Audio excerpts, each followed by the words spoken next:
로마서 5장 3절부터 5절에 있는 말씀이 되겠네요. 5장 3절부터 5절입니다. 그러할 뿐 아니라 우리가 환난도 기뻐하나니 이는 환난은 인내를, 이 환난을 기뻐한다는 것은 차원 깊은 말입니다. 축복을 기뻐하고 성령의 기쁨을 기뻐하는 건 있지만은 환난을 기뻐한다. 우리 신앙의 성숙도를 알려면은 내가 환난을 당할 때 어떤 마음의 자세를 갖고 있는가.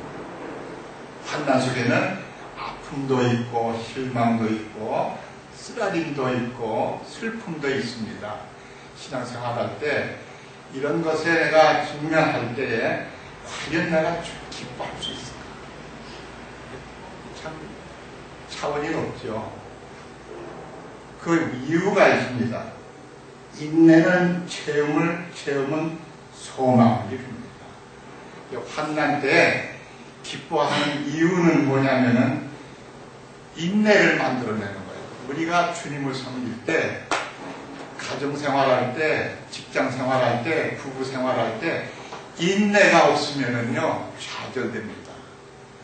그 인내는 환난을 통해서 만들어지는 하나님의 방법이거든요. 그러니까 내가 얼마큼 인내가 있는가, 내 기분에 안 맞으니까 모르겠다. 곁길로 갈 때가 많습니다. 그런 성질을 죽여야 돼요.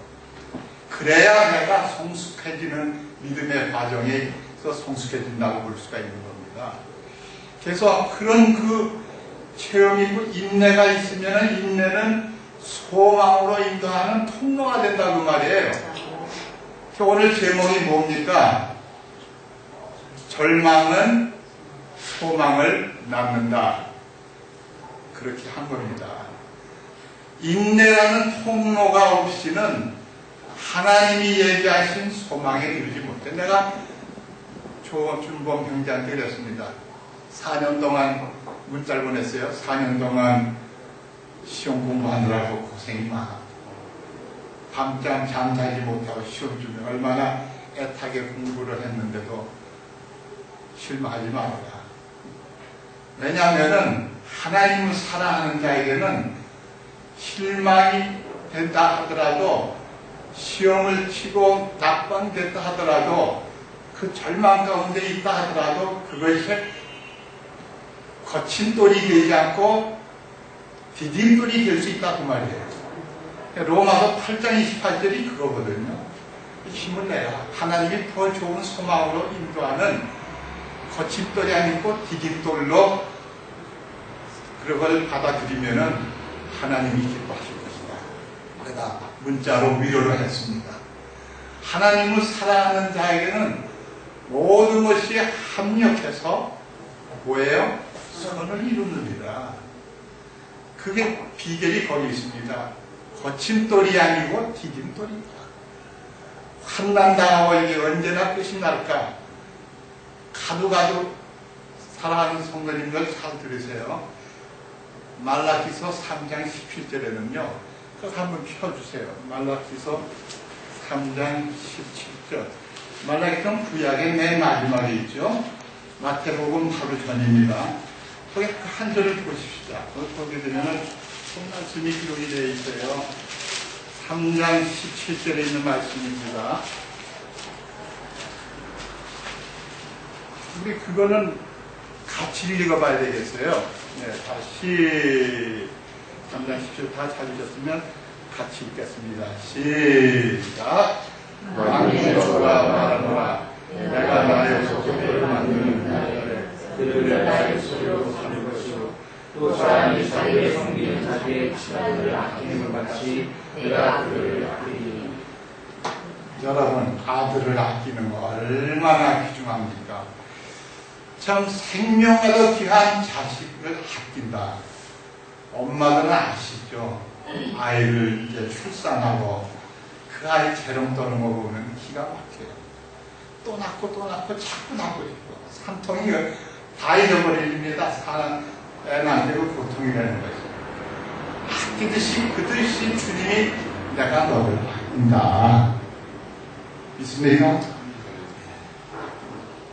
난 주님, 그렇게 주님이 나를 돌볼 자격이 없는 사람이다. 그럼에도 불구하고 아끼신다는데 왜 그래요? 아끼신다는데 왜 그래요? 다칠까봐, 상처받을까봐, 나를 멀리 떠날까봐, 쓴뿌리가 날까봐 아끼고 보살펴 주십니다.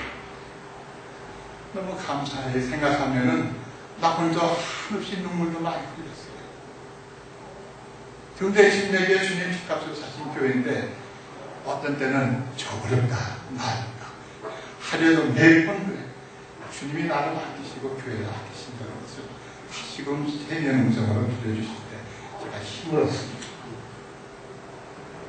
그리고 거기 뭐라고 또 있습니까? 다모 17장에 만물의 주가 말하노라 내가 나의 보석들을 만드는 그날에 보석이라고 했습니다. 보석. 환난을 당할 때는 보석을 생각하세요. 이 보석은요, 가공하는 사람이 장인이 갈고 깎고 닫고 그 다음에 비비고 보석을 어떻게 장인이 깎고 어떻게 위치에 그것을 자리 잡느냐에 따라서 색채가 다 다양합니다. 아름답게. 보석을 깎는 것이 얼마나 아픈지 아십니까? 이게 환난이에요, 환난. 우리 죽을 때까지 하나님이 우리를 보석으로 깎고 갈고 닦고 다듬어 주십니다. 죽을 때까지. 이 환난이 언제 끝날까? 하나님 너무 하시니 아니요. 그냥 깎고 갈고 닦고 상처를 내십니다. 근데 이제는 끝날 줄 알았는데 그게 아니에요. 이 보석은 내가 세상을 떠나실 때까지 주님이 일하시고 작업하신다. 그걸 믿으시기 바랍니다. 그런데 인내가 생기는데 그 인내라는 통로를 통하여서 새로운 소망의 복을 누리게 된다. 절망은 뭐라고 했어요? 소망을 낳는다. 오늘의 제목이 그렇습니다. 그것을 생각을 하시기 바랍니다. 그 로마서의 5장 1절부터 3절에 있는 말씀이 그런 의미를 말해주시는 겁니다. 우리가 그분을 통해 지금 서 있는 은혜 안에 믿음으로 들어감을 얻었으며 하나님의 영광의 소망을 기뻐하느니라. 그럴 뿐 아니라 우리가 환난도 기뻐하나니 환난을 왜 기뻐해야 된다는 그 이유를 내가 설명을 드렸죠. 환난도 기뻐하나니 환난은 인내를, 인내는 체험은 소망을 이루는 줄 알기 때문이다.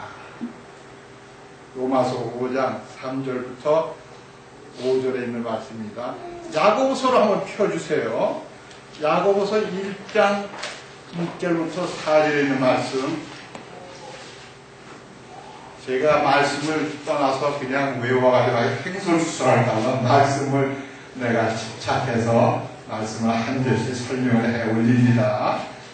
야고보서 1장 1절부터 4절에 2절부터 내 형제들아 너희가 여러 가지 시험에 빠질 때 그것을 뭐예요? 여기도 또 똑같은 말이 나옵니다. 그 시험이라는 것은 환난을 말하는 거예요. 시험에 빠질 때 뭐라고요? 기쁨으로 여겨라. 야, 이제는 왜 그런 줄 아십니까? 하나님이 나를 벌 주시는 게 아닙니다. 보석으로서 장인이 보석을 깎는 과정에 있어서 아픔을 당하지만은 그러나 그 아픔을 당할 때 그것을 기쁨으로 여겨라. 3절 이는 너의 믿음의 단련이 인내를 이루어내는 줄로 너희가 믿음은 다 있지만은 신앙생활 하는데요. 얼만큼 단련을 받았느냐. 믿음도 여러 가지 등급이 있어요. 바람이 불면 훌쩍 날아가는 믿음이 있고 헬까닥 하는 올라갔다 내려갔다는 믿음이 있고 풍파가 있어도 요동치 않고 주님만 바라보는 믿음. 이건 알면에 있는 믿음이에요. 쭉정이가 아니라는 얘기예요. 그러니까 이 믿음이 연단을 받아야 된다는 겁니다. 너의 믿음의 단련이 인내를 이루는 줄을 너희가 알기 때문이다. 4절 오직 인내를 완전히 이루라. 인내를 이루려면 주님 앞에 기도 많이 해서 이걸 내가 감당해낼 수 있도록 주님 은혜 주십시오. 내 힘으로는 불가한 일입니다. 은혜 주십시오. 그래서 기도하는 거예요. 은혜를 안 주면 감당 못합니다. 딴 생각, 딴 길로 빠져버려요. 오직 인내를 완전히 이루라. 이것은 너희로 하여금 완전하고 완벽하여 아무것도 부족함이 없게 하려 함이니라. 하나님은 만드십니다. 내 인생 속에서 내 믿음을 만들고 갈고 닦고 하나님께서 귀하게 쓰시려고 목적이 있어서 이런 일을 허락해 주시는 줄로 믿습니다. 베드로전서 1장을 펴주세요. 베드로전서 한 장만 넘기면 베드로전서 1장 6절부터 7절입니다. 베드로전서 1장 6절부터 7절입니다. 비록 지금은 필요가 있어 너희가 여러 가지 시험으로 인해 잠시 고심을 하고 있으나 이게 좀 킹제임스 성경이다. 조금 다르면 이해하세요. 오히려 그 구원을 크게 기뻐하라. 7절 이것은 너의 믿음의 단련이 나왔죠. 믿음이 연단을 받고 단련을 받아요. 믿음을 그냥 방치해두면은요 가치가 없어요. 그래서 이것을 연단하고 자꾸 이리저리 테스트를 하는 거예요. 아브라함도 믿음의 조상이지 않습니까? 얼마나 무서운 테스트를 받았어요. 세상에 제일 중요한 것이 재산입니까? 부동산이 최신하게 이제 늙어서 소원이 아이 하나 있었으면 그 주셨는데 그걸 바치라고 그러니까 보통 그 테스트의 차원이 다릅니다. 만약에 나보고 가장 소중한 것도 뭐가 가장 소중하냐, 네가 정말 나를 사랑하고 나를 공부하고 경계한다면 그 소중한 걸 바칠 수 있느냐, 11조도 바칠 수 있느냐 이겁니다. 11조 저리 가요. 11조를 왜 바치냐? 11조를 바치게 되면은 하나님의 집에 양식이 충족하는 뭐냐면 우리 교회 레인트 내는 것도 관심 갖고 관리비도 관심 좀 갖고 교회가 어떻게 운영되느냐, 하나님 일이 어떻게 운영되느냐, 누가 시키지 않아도 관심을 가져주고, 그러면은 쌓아둘 곳이 없이 하늘 창문을 열고 부어주신다고 약속을 하셨는데 그것이 물질적인 축복뿐만 아닙니다. 그 무슨 축복이에요? 건강 축복도 되고 가정 불화도 해소되고 하는 일도 스물다고 모든 일에 기름을 친다 그 말입니다. 하나님이 절대적으로 뺏어가는 하나님 아니십니다. 하나님의 방법이 그래요. 가장 소중한 것을 주님 앞에 내놓을 때 그 믿음이 연단을 받는 거예요. 믿음의 단련이 불로 단련해도 없어지는 금보다 훨씬 더 귀하여 예수 그리스도께서 나타나실 때에 칭찬과 존귀와 영광으로 드러나게 하려 합니다. 참 금은 금도요 다 금이 아니에요. 여러분 금이라고 다 좋다고 그냥 마음 주면 안 돼요. 금도 금이지 금이라야 금이지 다 금이지 않습니까? 금은 진짜 금을 만드는 것은 뜨거운 영광 속에 펄펄 끓는 데다가 그걸 집어넣으면은요 그 금에 붙어있던 불순물이 거품같이 쭉 떠있는 걸 걷어내는 거예요. 그 남은 것이 진짜 금이에요. 착착착 순수한 금. 이런 여러분의 믿음이 이런 금도 없어지지만 이거보다 더 소중한 믿음을 만들기 위하여서 뼈를 깎는 듯한 아픔에 자인이 보석을 깎는 듯한 과정이 있는데 이것을 기쁘게 여기라. 여러분 낭망은 소망을 낳는다. 그 내가 설명을 해드리겠습니다. 시편 126편을 펴주세요. 시편 126편. 저는 말씀 중에 여러분과 같이 성경 말씀을 이렇게 같이 보는 것이 은혜스럽습니다. 시편 126편. 그래서 이제 집에 가셔도 이것을 다 읽어보고 의미하세요. 126편. 126편에 보세요. 5절을 보겠습니다. 125절이요. 눈물을 흘리며 씨를 뿌리는 자들은 기쁨으로 거두리로다. 이 귀중한 씨를 가지고 또 5절의 말씀이 눈물을 흘리며 씨를, 왜 눈물을 흘리며 씨를 뿌리는 겁니까? 기쁨으로 뿌리면 안 돼? 이걸 내가 생각해 봤어. 눈물을 흘리며 씨를 뿌린다는 것은 무슨 말이냐면요. 어떤 농사 짓는 농부가 흉년이 들어가지고 농작물이 바싹 말라 죽어버렸어. 얼마나 가슴이 아파. 이제는 내 사업이 끝났구나, 내 건강이 끝났구나, 내가 소망하는 비전이 모든 것이 다 끝났구나 생각하지만 그건 오산이에요. 다 끝났지만 눈물을 흘리면서 그 눈물을 다시 소망을 안고 심는 겁니다. 여러분, 여기 낭패의 경험, 실패의 경험 하는 사람 없습니다. 쓰라린 경험하는 사람이 없어요.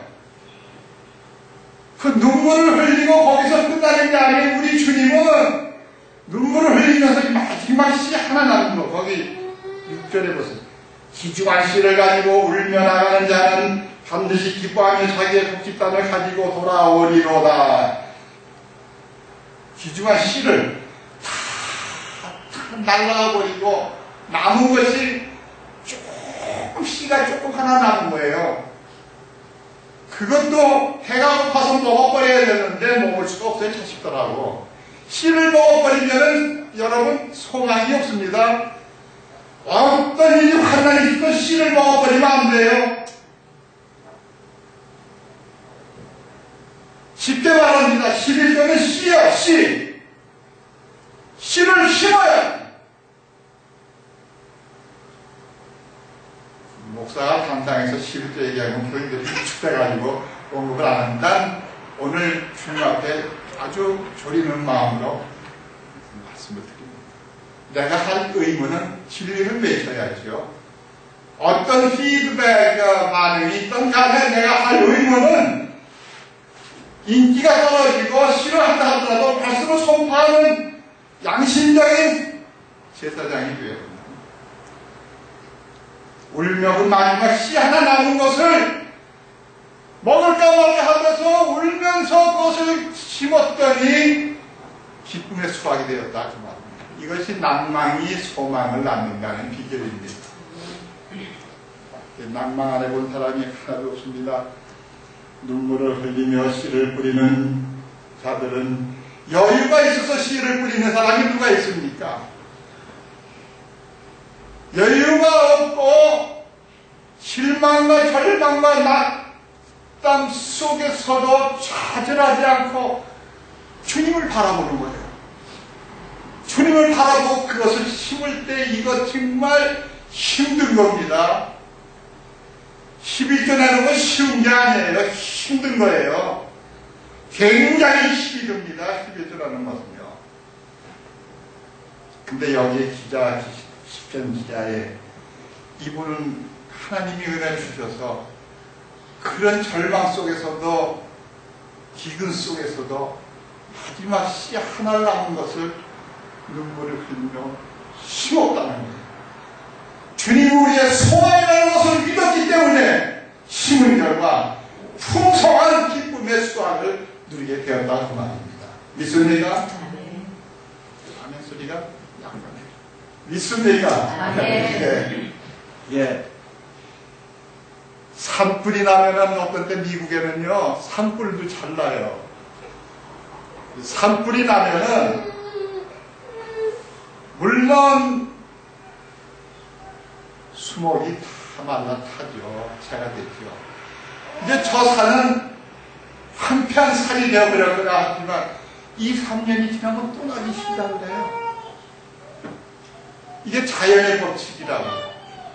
우리가 아무리 황폐한 인생을 산다 하더라도요, 하나님을 바라보면은 파란 새싹이 돋아난다는 것을 믿으시기 바랍니다. 뼈도 여러분 일을 하다가 다치면은요, 뼈가 부러지죠. 골절상을 받아도 실망하지 마십시오. 영적으로 말하면 골절상을 받아도 하나님은 다시 적골시켜버리시고 정상으로 회복주셔나는 것을 믿으시기 바랍니다. 내 건강이 비록 연약할지라도 하나님은 회복해 주신다는 것을 믿고 소망을 가지시기를 바랍니다. 여러분, 히브리서 11장을 좀 펴주세요. 히브리서 11장.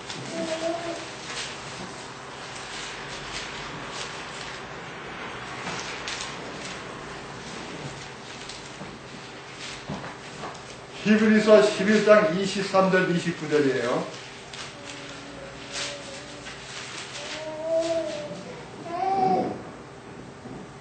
히브리서 11장 23절부터 29절.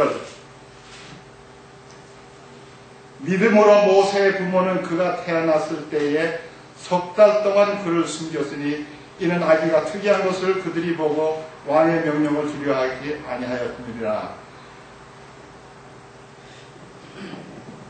모세에 대해서 내가 말씀을 잠깐 드리겠습니다. 누가 그랬는데 미국이 지금 강대국으로 부각되고 있다는 그 원인이 어디냐면 미국에 지금 이민은 유태인들이 살고 있기 때문에 그 유태인들 때문에 미국이 하나님의 복을 누린다고 했습니다. 이 유태인들은 어릴 때부터 신앙교육은 하나님을 떠나서는 살 수가 없다. 인생의 본분이요 의무여 하나님을 떠나서는 아무것도 할 수 없다는 것을 어릴 때부터 아주 가르쳐주고 세뇌가 된다는 거예요. 애굽 땅에서 살 때 유대인들이 얼마나 복을, 노예비는 노예의 신세였고 노예의 신분이었지만은 하나님 복을 주셔가지고 그 유태인들이 번성해지기 시작하니까 바로 왕이 겁을 먹고 야 이러다가 유태인들이 내 나라를 점령하겠구나. 그러니까 유태인들 애들을 낳으면 무조건 남자애 낳으면 다 죽여버리라고 명령을 내리는 겁니다. 그리고 모세 엄마가 모세를 낳는데 3달 동안 기르면서 이것을 숨겨서 기르는 거예요. 이게 어떻게 합니까? 참 모세 엄마의 심정을 생각하면요, 하나님께서 우리를 돌봐주셔서 지금까지 우리가 살았는데 이제 내 자식을 어떻게 관리하고 보관하고 처리해야 할지 모르겠습니다. 갈등 속에서 살았을 거예요. 그 괴로움은 아마 모세의 엄마 괴로움이라는 건 나는 모르겠습니다. 여러분 엄마 출산 경험이 있으시니까 아시겠지만 아기를 낳고 나서 그 아기를 죽이라고 해요. 그의 마음이 갈등이 가고 어떻게 한 바를 모릅니다. 그때 하나님이 생각을 주셔서 여러분 잘 아시다시피 조그만 방주 바구니를 만들어서 거기다 모세를 숨겨가지고 덮어놓고 나일강에다가 띄워버린다는 것이 이게 엄마로서 할 수 있는 일입니다. 나일강에는요 악어가 득실거리는 서식처라고 봐야 돼요. 물뱀이 득실거리고 독사뱀들이 득실거리는데 거기다가 아기를 갖다가 상자에다 넣어가지고 띄우라고 하니 이거보다도 불안한 일이 없던 것입니다. 고통스럽고 어떻게 할 바를 모릅니다. 그럼에도 불구하고 살 길은 그 아기를 거기다 담아가지고 나일강에다가 보냈을 때는 그 절망 속에 있는 자기 아들을 이제는 끝났구나, 저 아들이 이제 악어의 팝이 되고 말았구나 이렇게 포기하고 절망 속에서 좌절한 것이 아닙니다. 바구니에 아이를 넣어가지고 나일강에다가 띄웠을 때는요, 그래도 살아계신 하나님이 어떤 길을 열어주실 것이다 라고 믿었던 것입니다. 이 모세 엄마의 그 믿음을 한번 보세요. 그 어려움 속에서도 포기하지 아니하고 하나님이 살아계시다면 내가 사랑하는 내 이 자식을 아들을 하나님이 돌파구를 마련해 주실 것이다. 돌봐주실 것이다 라고 강력한 믿음을 가진 분이 모세의 엄마예요. 난 모세의 엄마의 믿음을 볼 때 머리가 수그러집니다. 그렇지 않습니까? 하나님을 바라봤기 때문에 그 절망이 소망을 낳게 됐는데 어떻게 됐습니까? 마치 그때 우연이라 하나님을 사랑한다 이 우연이 있을 수가 없습니다. 바로의 공주가 나와가지고 시녀도 통해가지고서 그걸 건져가지고서 보니까 우는 애기가 모세 우는 모습을 한번 상상해보세요. 내가 생각해봤는데 얼마나 귀여워요. 난 지금 예후가 귀여워 죽겠어. 볼 때마다. 예후뿐만 아니에요. 아이언이 지나고 갔을 때도 아주 귀엽더라고요. 윙크 했더니 이러는데 누가 이렇게 가르치는지 아주 그냥 귀여워 떠는데 그래가지고 산모를 불러가지고 유모의 싹을 받아가면서 자식을 기른다는 것은 다른 소설책에 이런 걸 있을 수가 없습니다. 성경책에만 이것이 우연이 아니고 하나님의 손길이라고 봐야 되겠습니다. 자, 그 다음에는 그렇게 자랐지만은 또 보세요. 모세가 애굽 땅에 왕자로서 군림을 했습니다. 그가 가지고 싶은 건 명예, 부, 귀 다 있습니다. 그러나 그는 마음에 흡족하고 만족감을 누리지를 못했습니다. 이제 그는 그 모든 부귀 영화를 다 내려놓고 광야로 갑니다. 난 이 모습을 볼 때, 이야, 하나님 믿으면은 세상에서 부귀 영화, 대통령, 장관, 무슨 이런 부를 누리고, 이것이 하나님이 살아계신 증명이 하나님의 축복인 생각해요. 그게 아니에요. 모세는 보세요. 자기의 명예도 내려놨죠. 자기의 부도 내려놨죠. 자기의 모든 것을 명성과 특혜로 다 내려놓고 어디로 갔습니까? 광야로 갔다는 겁니다. 그 광야로 갔을 때 모세의 마음이 어땠을까 생각했습니다.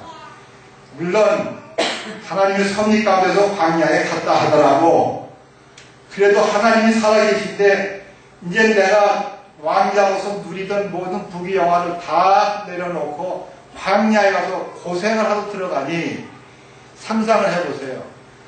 하나님 앞에 내가 왜 이렇게 됐습니까? 아마 생각도 했을 겁니다. 인간이니까, 사람이니까. 그러나 그가 하나님 앞에 하나님을 바라보고 광야에 나갔을 때 그는 외쳤습니다. 애굽 땅의 세상 하나님의 백성들과 고난을 받는 것이 세상의 부귀 영화를 누리는 것, 애굽에서 부귀 영화를 누리는 것보다 더 큰 보화로 생각을 했다. 이게 모세의 신앙 고백입니다. 그로 인해 가지고 40년 동안을 광야에서 고생하셨습니까? 근데 우리가 보기에는 모세가 아마 광야에 40년 사는 동안 애굽의 동족이 지금 고생하고 노예 생활하고 있는 것을 봤을 거예요. 알았을 겁니다. 그러나 왕자가 1개국의 황제 왕자가 이제 사막에서 고생하는데 그럼에도 불구하고 그는 신앙이 있어서 언젠가는 하나님이 나를 건져주시는 그날이 있을 것이다. 소망을 갖고 40년을 짐승을 치는 경험을 하게 된 것입니다. 하나님께서 40년 동안 짐승을 치는 경험을 한 것은 광야의 생소한 모세로 하여금 광야의 사정과 형편과 생태계를 전부 다 파악하고 경험할 수 있도록 훈련을 시켜가지고 나중에 애굽 백성들을 이끌어내는 큰 영도자가 되지 않았습니까? 이것이 바로 하나님이 하시는 뜻입니다. 하나님께서는 뜻이 있어서 왕궁에서 사막으로 가는 처절한 그런 변천 시대가 있었는가 하게 되면 하나님의 뜻이 있어서 40년 동안 갈고 닦고 훈련하고 환난 속에서도 그가 연마받고 하나님의 쓰임받는 적절한 일꾼으로서 변화될 때까지 40년 동안 광야에서 생활을 하도록 하나님 불러가지고 애굽 백성을 구출해내는 위대한 영도자가 되지 않았습니까? 성도님들, 저는 이제 말씀을 마치겠습니다. 이뿐만 아닙니다. 우리가 지금 고난받고 있는 것은 하나님이 쓰시기 위해서, 그릇을 만들기 위해서 우리를 단련하고 연단하고 계십니다. 다시 말해서 너희는 내 뭐라 그랬습니까? 보석이다 그랬습니다. 보석인데, 보석은 죽을 때까지 주님이 그냥 방치해 놓지 않고 깎고 닦고 연마하십니다. 하나님이 귀하게 쓰시기 위해서 여러분 세상 끝날까지 고통이 오고 아픔이 오고 시련이 오고 시험이 오고 연단이 온다 하더라도 절대적으로 그것을 낙담하고 거기서 좌절하지 마십시오. 하나님께서 이 모든 낙담은 소망으로 인도하시는 하나님의 섭리라는 것을 믿고 힘을 내시고 승리하시는 여러분이 되시기를 바라겠습니다. 기도하겠습니다.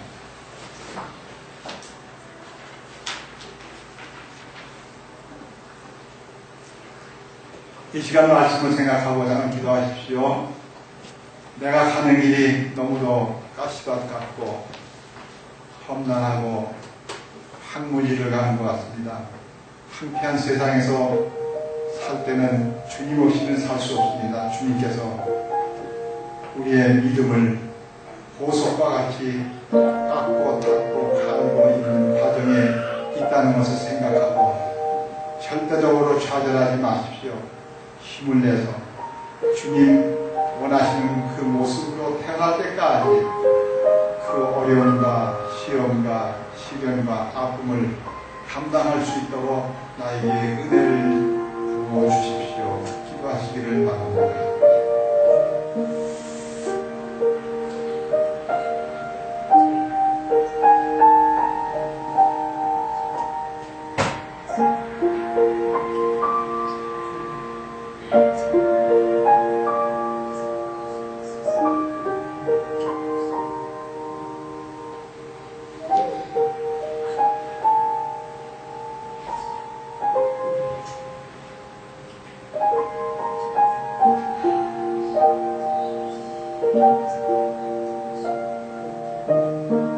우리 주님께서 우리에게 금과 구원받게 한 믿음을 주신 것을 감사합니다.